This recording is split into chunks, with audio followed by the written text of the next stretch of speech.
Olá pessoal, tudo bem? Bom, aqui uma questão da Universidade Federal de Juiz de Fora, muito bem elaborada, uma questão inteligentíssima. Fala ainda sobre as propriedades periódicas e aperiódicas do átomo. Vamos ver como que essa questão realmente é bem interessante. Em 1869, quando o químico russo Dmitry Mendeleev publicou pela primeira vez a sua tabela periódica de elementos químicos, ficou claro que as propriedades químicas e físicas dos elementos também seguiam uma lei periódica. Desta forma, podemos estimar os valores das propriedades de um elemento químico observando a tendência ao longo de um grupo ou período da tabela periódica atual. Abaixo são relacionados três metais alcalinos do grupo 1 da tabela periódica e os raios atômicos e a eletronegatividade de Pauli são fornecidos para o sódio e para o rubídio, respectivamente, enquanto para os outros elementos os valores destas propriedades são indicados pelos itens de 1 a 4. Então, o que o examinador disse é o seguinte: foi apresentado aqui três elementos químicos da família 1A, né? Que é o primeira coluna ali da tabela periódica. Eles estão na sequência, o sódio, o potássio e o rubídio. O sódio na terceira, né? No terceiro período, o potássio no quarto e o rubídio no quinto. Eu até trouxe a tabela periódica para a gente confirmar isso. Ó.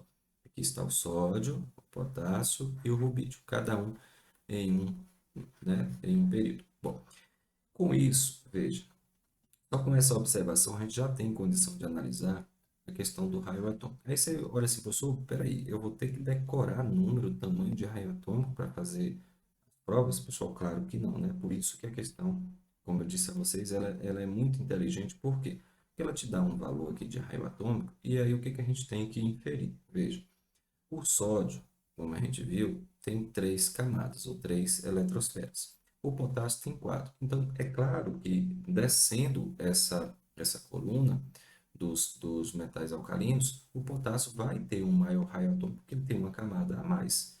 Então, só com essa observação, e a gente também já sabe que o raio atômico ele cresce de cima para baixo e da direita para a esquerda. Então, o raio atômico tem essa tendência de crescimento. Nesse caso, como todos estão aqui no na mesma coluna, fica fácil de a gente avaliar. Então, repare, se o sódio tem o raio atômico igual a 0,19, é claro que, veja, ele quer de fato que a gente diga quais são esses quatro valores, tá? Aqui representados. Então, esse é o primeiro valor, né? O número 1, número 2, número 3, número 4. Então, repare, o número 1 está representando aqui o raio atômico do potássio. E a gente sabe que o raio atômico do potássio tem que ser maior do que o raio atômico do sódio.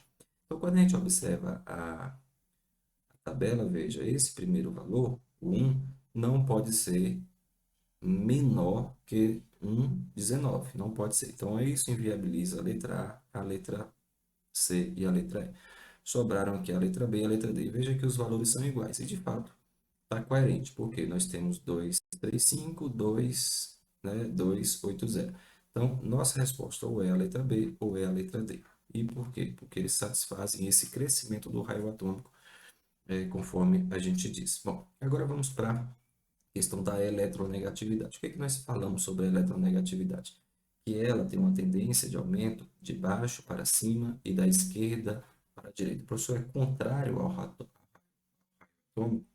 A tendência de aumento da eletronegatividade é contrária à tendência de aumento do raio atômico. Inclusive, isso tem muita relação. Tá?